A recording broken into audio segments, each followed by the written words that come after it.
Corey Holcomb and the lead attorney been going back and forth, and this is why. It's super crazy, like he is a lawyer. You all gonna see. You all gonna see. Leading a nigga law, we had him up here and we all went to get something to eat. Leading a law be talking mad shit and lying. Cause I don't normally watch, but I keep seeing stuff. So I'm like, let me see what this is. And when I saw it today, he didn't do it on his YouTube. This is bait. They think I'm smart enough to say their name. I mean, they think I'm dumb enough to say their name. Everybody know who we talking about. Lead in a nigga law is part of the crew to come at a nigga. Yeah, yeah. Y'all was with me the whole time we saw him. Did we do anything to that man? No. I thought we showed him love. Right. Yeah. Man, this lying like a on the internet. This telling people, yeah, so I called Corey's lawyer and I told Corey's lawyer that Corey said I could talk to you. I'm like, man, what is wrong with this man? Why is this man lying? All you bloggers who think you can get rid of Corey Holcomb like that, I beg to differ. Like, what you're doing, how you're riding the wave of mainstream media against Corey Holcomb because of envy, because, you know what I'm saying? If I said it, it's the truth. I got to make an example out of this. I said something against this guy that came up to our show. His name, I'm going to take the chance and say his name. His name was the lead attorney. I said something about him because I saw him say, oh, Corey said it's okay for me to talk to his lawyer. Now, ever since I said what I said about the lead attorney, I haven't seen him say anything back. And it is my opinion, the reason he didn't say anything back because I didn't lie on him. I did not give him permission to talk to my attorney about nothing. And he said I did. And I believe he saw that and knows that to be true, which is why he isn't going all out his way to act like Corey Holcomb is not the man that he say he is. That's what I believe. I believe he has some type of moral strand inside of him that knows I wasn't lying on him. I didn't give nobody permission to do. Now, the lead attorney went to his channel and he said this about Corey Holcomb after Corey Holcomb said these things about Anton Daniels and his daughter. On a live stream that you had given me permission to talk to your attorney, that you had cleared that interview. So we're gonna see right now whether you cleared it or not. And let me say, I have been on YouTube for about 5 years, and I don't think I have ever done this. I have never gone back and showed receipts. I have never showed DMs because I haven't needed to. I'm not like some of these other YouTubers out here who just talk to talk. I take this very seriously. I take my reputation very seriously. And if you're up on your show calling me a liar, well, we're gonna get to the bottom of it. Let me show you something right quick, Corey. Do you know who this gentleman is right here, Corey? This is your attorney. After your live stream where you and him talked about the Christina Payne situation, I hit him up. I said, hey, can you come on my channel? Can I interview you? Because I'll be honest with you, Corey, between me and you, I think you're getting a raw deal out of this Christina Payne situation. Should you have mushed her? No. Should she have touched you or whatever she did to you hit you? No. Everybody should keep their hands to themselves. But people trying to paint you out to be a woman beater for the Christina Payne situation alone, to me, is a stretch. Now, Charleston White and Tasha K sat down and they had some things to say about Corey Holcomb. Holcomb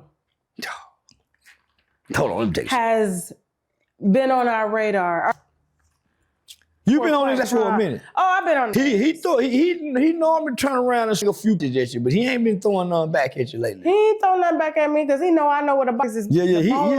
A few years ago, he'll throw your name out there, but he shy away from you. You say you know where the box is. I know the family. When he saw me release that audio of his, I'm like, this one, they all nobody's with him. So this whole persona, this gangster persona that he's like, did online, all of that is killed when his family comes out to talk about it. He's angry with them because they don't him. So when he got out to call his daughter, who is a nurse, never been out, getting her on masters, he never paid for her to go to school. He paid $200 a month in child support.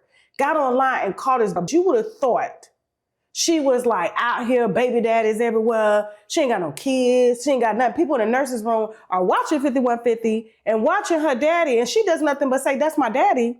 And he on there calling her, "You need to get your life together." Meanwhile, the mama done came forward and said, "I'm a school teacher, and I left the back when I got pregnant because he asked if he can move in with me and my parents." My daddy said no. His ego been bruised ever since. And then when I took him to court for child support, all he had to do was pay. First, he was ordered to pay $125 a month. She went back 10 years later, asked for a raise. They gave her $200. He has been calling her every name in the book behind them couple $100. But yeah, you got a rising comedy career.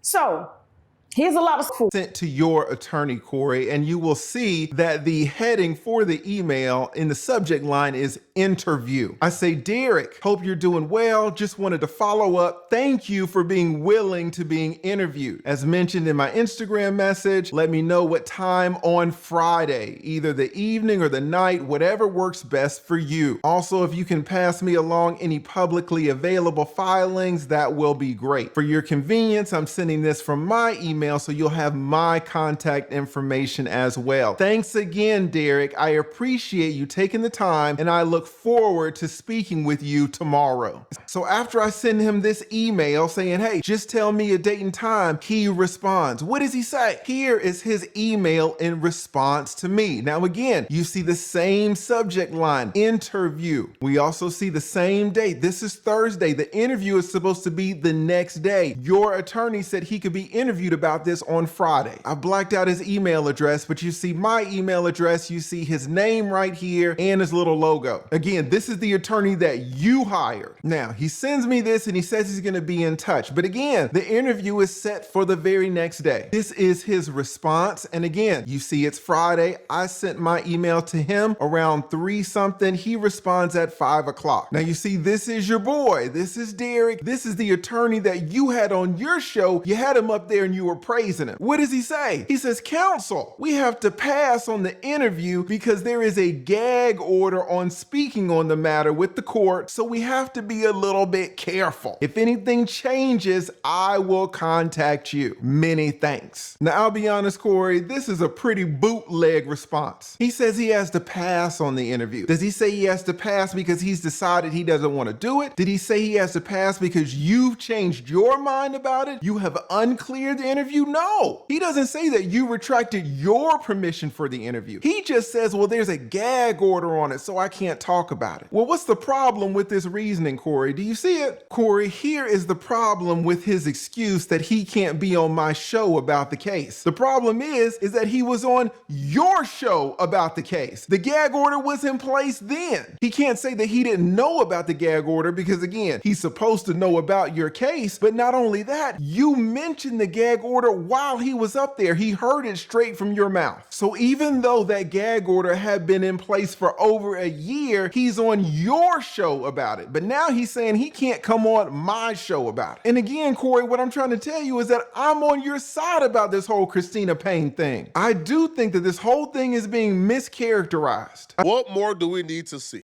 But now it seems like Corey Holcomb lost a lot of his brand deals. And Poetic Flacco, he's the one that's putting it all out there. So let's see what Flacco is saying about Corey Holcomb.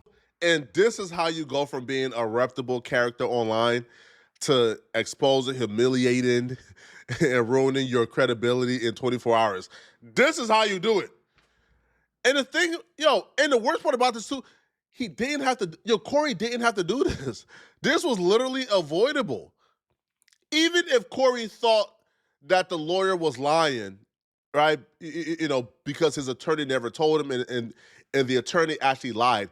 Even if he thought so, most people wouldn't even address it or care. But because Corey Holcomb is so obsessed with trying to present himself as a victim, trying to present himself as like on the receiving end of this grand conspiracy of multiple content creators and TMZ trying to attack him and get him out of here because he's spilling too much truths, that's why he brought up the fact that the attorney lied. most people would have said, huh? Wait. I just watched this podcast and he said that he got permission to speak to me. Like, that's weird.